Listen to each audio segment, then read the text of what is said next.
Eu saúdo os irmãos com a graça e a paz do nosso Senhor Jesus Cristo. É uma alegria para mim estar aqui nessa festa, nesse culto em honra, né? E, claro, agradecendo a Deus pelos anos que Ele concedeu à congregação presbiteriana de Antioquia. Peço que você abra sua Bíblia no Evangelho de João, capítulo 7, versículos 37 a 44. Evangelho de João, capítulo 7. Leremos os versículos 37 a 44.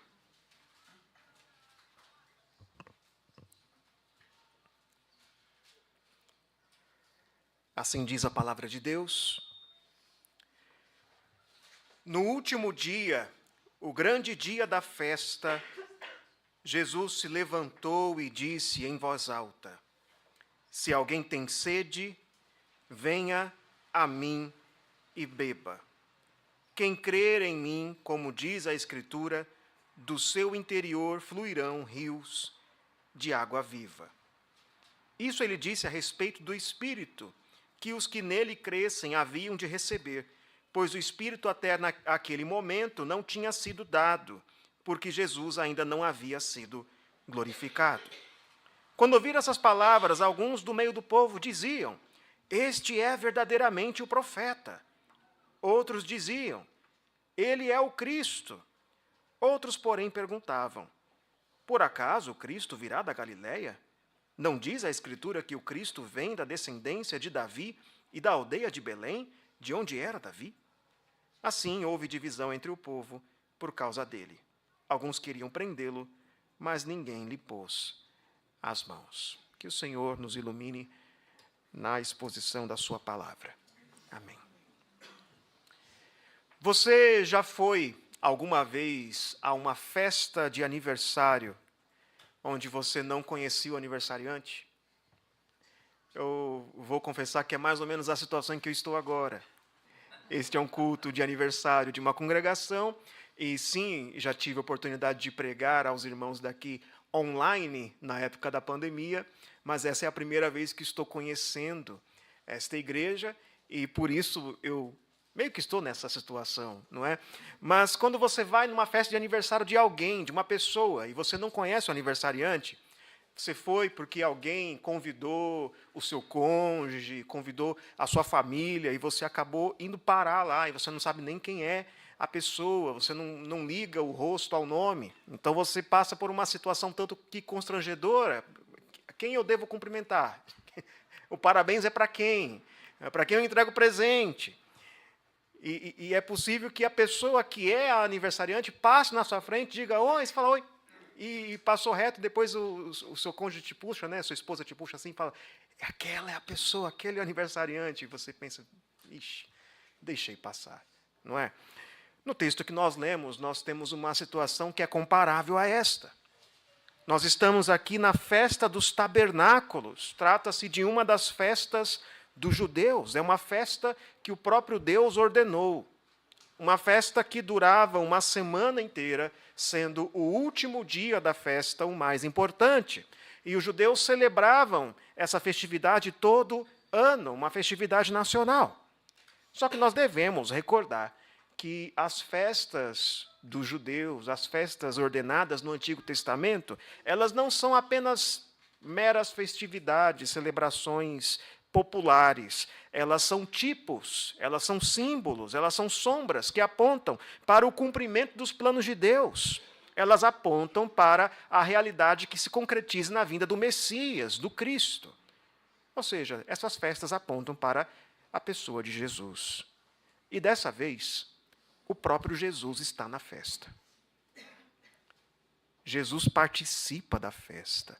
A razão da festa está presente. Mas os convidados não o reconheceram. Se você olhar ao longo do capítulo de João, você verá que os irmãos de Jesus convidam ele para a festa. Os irmãos de Jesus não criam nele. Eles o convidaram com um tom de deboche. Se você é mesmo o Messias, se você é mesmo quem diz, nós podemos entender assim o seu convite. Se você é mesmo Messias, por que você não vai lá na festa? Olha, que oportunidade de você fazer os seus milagres, de você realizar os seus sinais, vai lá. Mas Jesus sabia que não era chegado ainda o seu tempo, porque se ele fosse assim, em público, de modo exposto, notório, o mundo se voltaria contra ele imediatamente, porque é isso que acontece. Quando chega a luz, as trevas se esvaem, mas muitos que estão nas trevas se voltam contra a luz. É o que acontece se você diz para as pessoas que elas são pecadoras e têm de se arrepender de seus pecados. Muita gente não vai gostar de ouvir isso, não é verdade? Então Jesus decide não ir à festa publicamente. Ele manda seus irmãos irem, mas depois ele decide ir sozinho, de um modo discreto. E chegando ali na festa, ele mesmo indo discretamente, fazendo pouco barulho, pelo pouco que ele fala, somente a sua presença ali já faz com que as pessoas fiquem admiradas e faz com que os fariseus fiquem incomodados. Jesus falava, a multidão se admirava e os líderes religiosos que não criam em Jesus mandavam prendê-lo. Até que chegou o último dia, o dia mais importante, mais emocionante da festa. E nesse dia, Jesus, o dono da festa, o motivo da festa, ele se levanta e faz um convite a todos em voz alta. Mas naquele momento, as pessoas receberam mal o seu convite. Recusaram o convite do Senhor. Há duas coisas que eu quero observar com você aqui, nesse texto. Nós temos aqui o convite gracioso de Jesus e a resposta da multidão. O convite gracioso de Jesus e a resposta da multidão. Presta atenção comigo. Em primeiro lugar, nós temos o convite gracioso de Jesus. O último dia da festa, Jesus se levanta e exclama, ou seja, ele profere um discurso em voz alta para todo mundo ouvir. Ele diz assim: se alguém tem sede, venha a mim e beba. O que isso significa? Porque ele usou essa figura, a figura da sede, da água. Que significado isso tem? Para entender isso, você deve entender o que é a festa dos tabernáculos, como ela era celebrada nos dias de Jesus. Essa festa é um momento em que o povo judeu se lembra do tempo do povo de Israel após a libertação do Egito, em que eles viviam em tendas no deserto. Aqueles dias em que eles foram alimentados pelo próprio Deus no deserto, guiados em direção à terra prometida. E nessa festa o povo se dirigia a Jerusalém e montava tendas e permanecia nelas por todos os 7 ou 8 dias da festa. E eles levavam ofertas e sacrifícios. Mas com o tempo, foi surgindo entre os judeus uma tradição que não é prescrita no Antigo Testamento, mas uma tradição dos judeus que passou a fazer parte da festa. No último dia, eles faziam uma espécie de procissão. Eles pegavam um vasilhame e carregavam água do tanque de Siloé, que era um tanque que abastecia a cidade, e levavam essa água para o templo. E qual é a base bíblica para isso? De onde eles tiraram essa ideia? Você deve se lembrar que quando o povo de Deus caminhou no deserto, Deus é quem o sustentou. E Deus o sustentou trazendo-lhes pão, pão caía do céu. E Jesus já usou essa figura, certa vez ele disse que ele é o pão que cai do céu. E também Deus fez com que água saísse da rocha. E agora nós vemos Jesus dizendo que ele é a fonte da água da vida.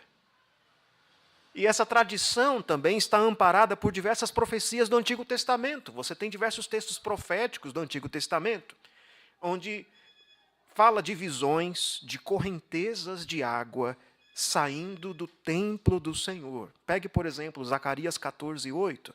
Naquele dia também sucederá que correrão de Jerusalém águas vivas, metade delas para o mar oriental e outra metade até o mar ocidental. No verão e no inverno sucederá isto. É uma profecia de Zacarias. Agora veja, Jerusalém era uma cidade sem rios. Jerusalém não tinha rios. Era uma cidade abastecida por um tanque, o tanque de Siloé, construído pelo rei Ezequias, justamente para resolver o problema da falta de água da cidade. Ou seja, como que vai sair rios de Jerusalém se é uma cidade sem rios abastecida por um tanque?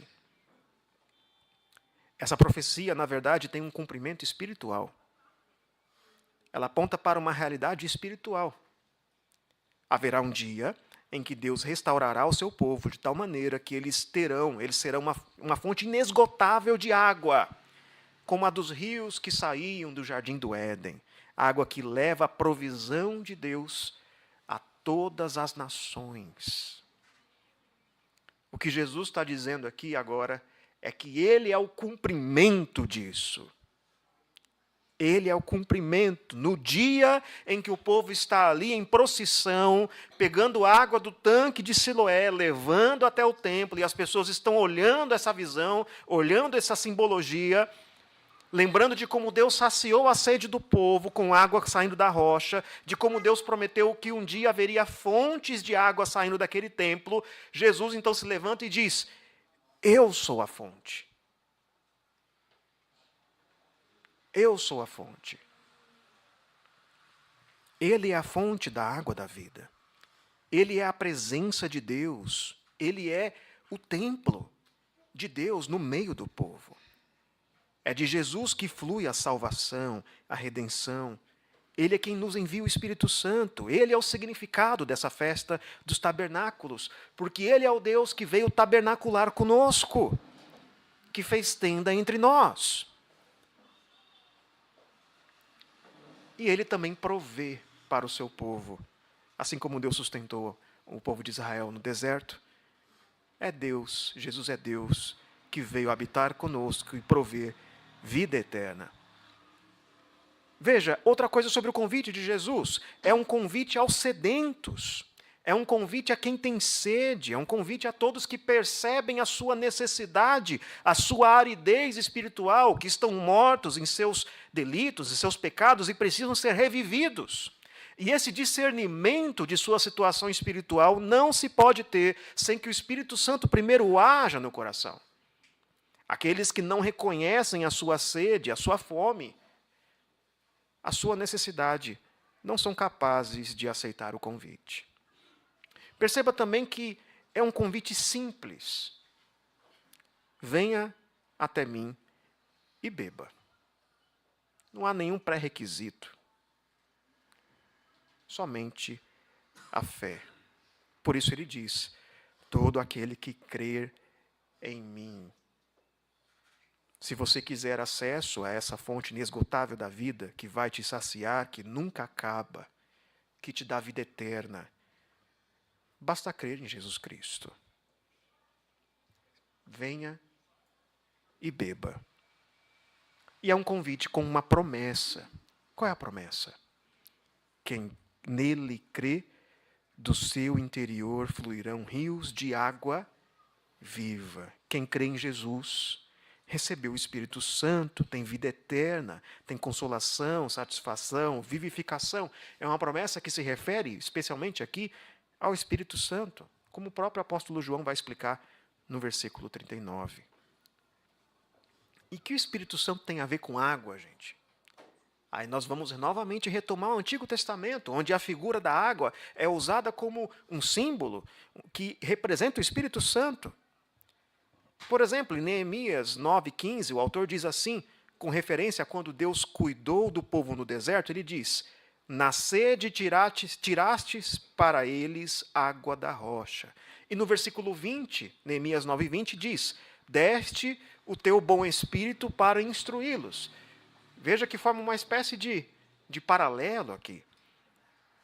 A água está relacionada, simboliza essa provisão do Espírito sobre o povo de Deus. Isaías 44, versículo 3, dentre outros textos, vai trazer essa mesma simbologia. Então, João explica para nós que Jesus está falando sobre o Espírito Santo, que é derramado sobre os crentes. Até esse termo, derramado, traz a ideia de água, é água que é derramada.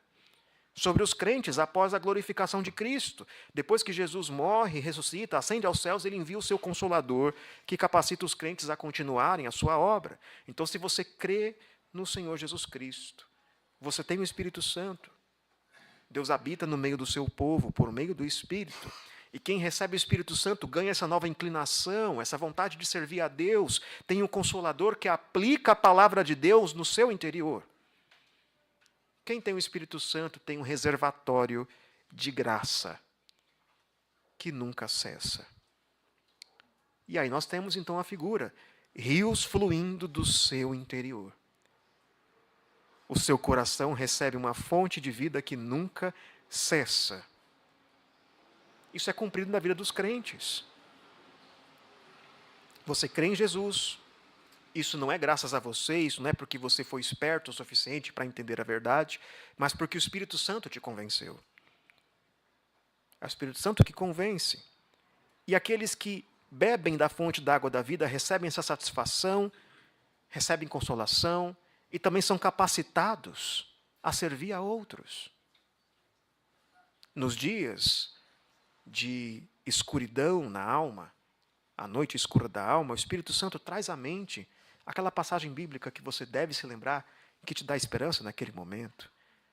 Quando você está em pecado, o Espírito Santo te incomoda, entristece você.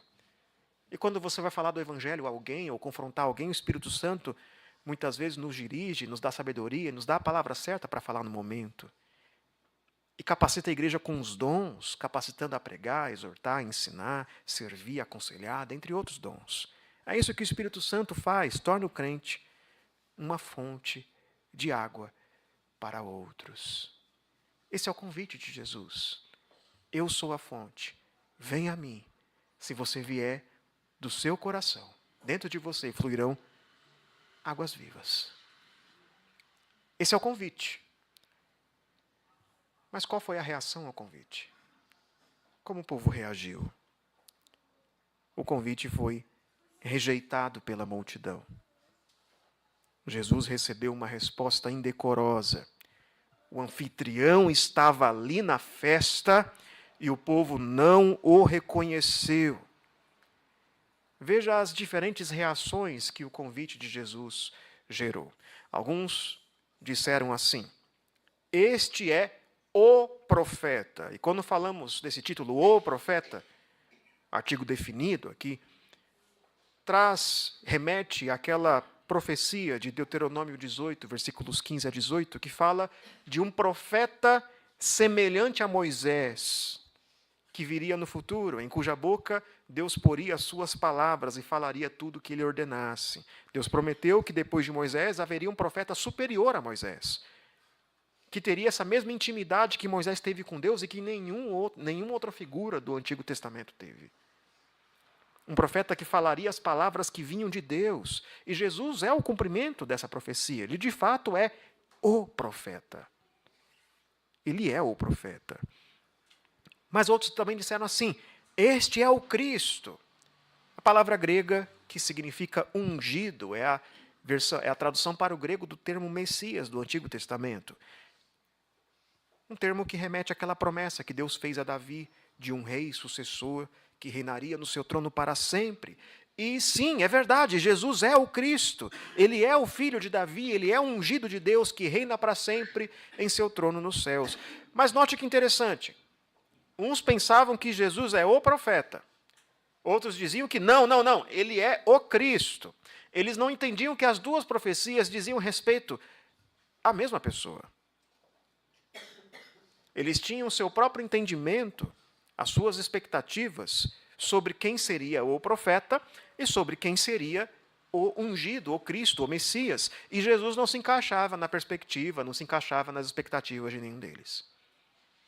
Quantas vezes as pessoas não rejeitam o Evangelho, rejeitam a Cristo, ou adoram até mesmo um falso Cristo, porque o verdadeiro Jesus não se encaixa em suas expectativas. Os judeus esperavam um Messias que lhes trouxesse libertação política, que instaurasse um reino terreno, que derrotasse os romanos e que desse aos judeus domínio sobre as nações.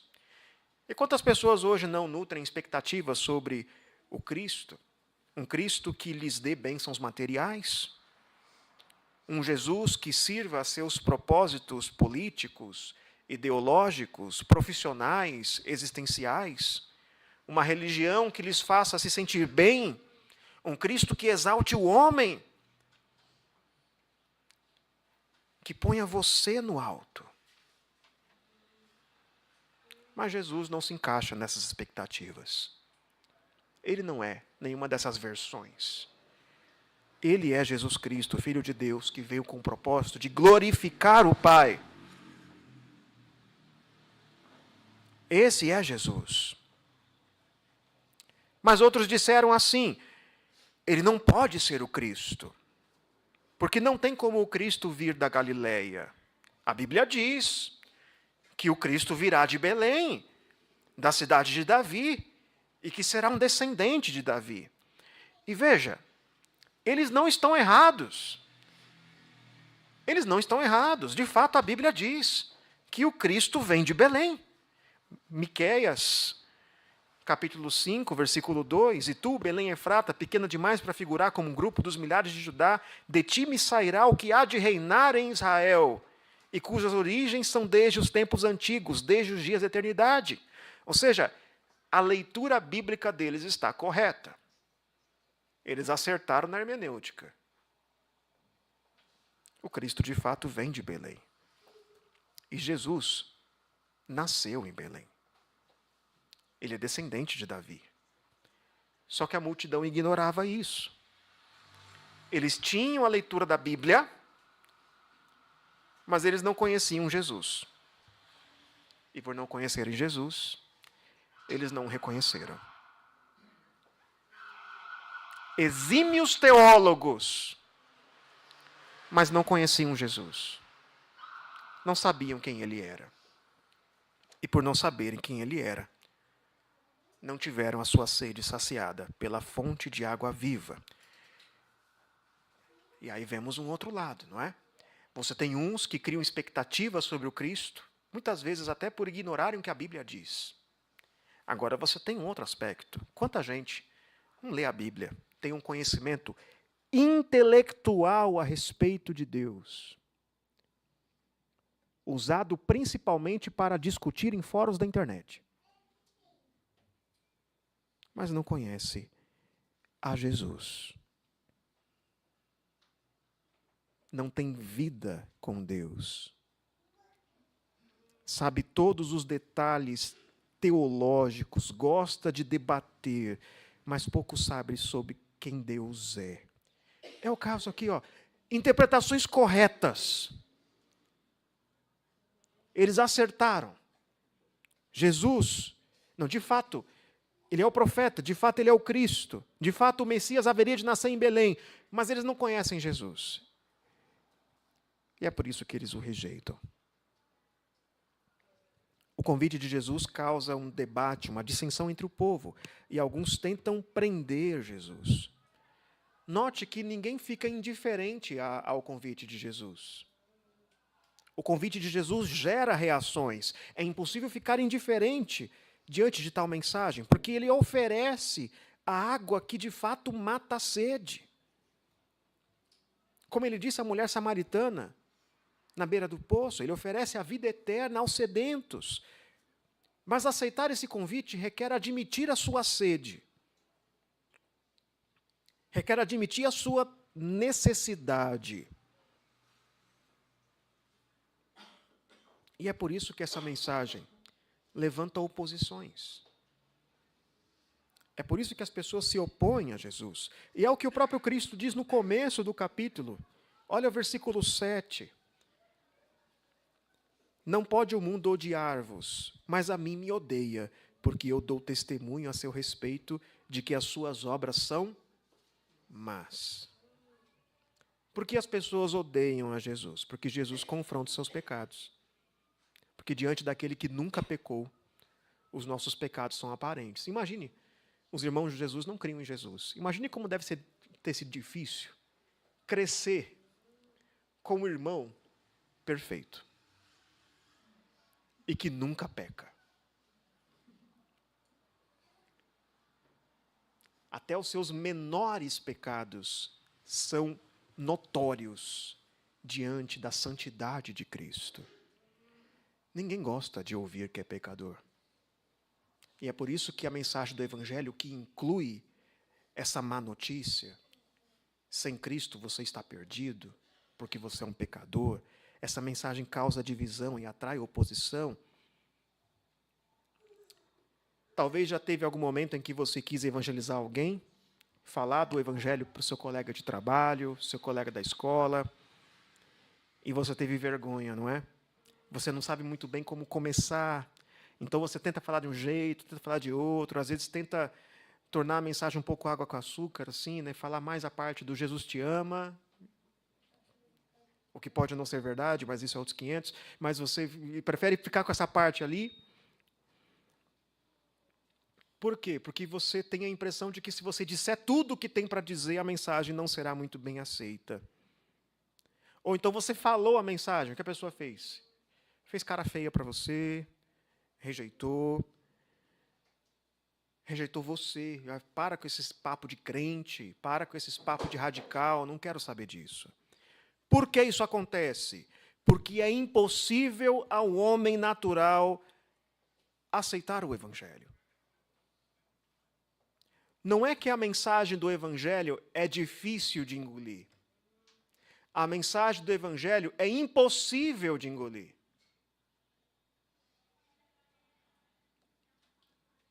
Ninguém gosta de ouvir que é pecador. Ninguém gosta de ouvir que precisa de ajuda e que é incapaz de resolver o seu próprio problema e não há nada que possa fazer a respeito. Mas a gente prega mesmo assim, a gente tem de pregar, não é? Porque Jesus mandou pregar, não é? Então a gente prega mesmo assim, fazei discípulos, pregar o Evangelho. Por que que a gente prega sabendo que essa mensagem é impossível das pessoas aceitarem?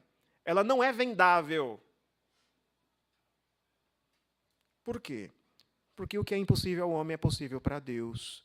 Porque o Espírito Santo convence pecadores, muda corações e faz com que homens consigam responder ao Evangelho. Pregamos porque cremos em milagres. Pregamos porque cremos que Deus muda corações. Aqui todos rejeitaram um convite. Mas se você crê no Senhor Jesus, e se você está aqui hoje porque aceitou esse convite, é porque aquilo que era impossível para você, Deus fez. Então, para concluir, meus irmãos, note algo. Nós somos gentios, nós não somos judeus. Nós não celebramos a festa dos tabernáculos, porque era uma festa dos judeus. Mas sempre que nós cultuamos, principalmente no dia do Senhor, que é o que vocês farão amanhã, nós nos reunimos e celebramos. Celebramos essa antecipação daquela grande festa que teremos com Jesus no futuro. Tem muita gente que não está festejando, tem muita gente que amanhã vai dormir até meio-dia e não vai festejar. E tem muita gente que amanhã vai acordar cedo e vai para a igreja, mas não conhece o dono da festa. Hoje nós celebramos o aniversário da Congregação Presbiteriana de Antioquia. Amém. E estamos cultuando. Mas este culto tem um dono, tem um motivo, tem uma razão. É o próprio Cristo, é o Senhor Jesus. É sobre Ele. É a Ele que nós louvamos. Ele é o anfitrião. E diante disso, a pergunta que eu faço a você é: você conhece o dono da festa? Que Deus os abençoe.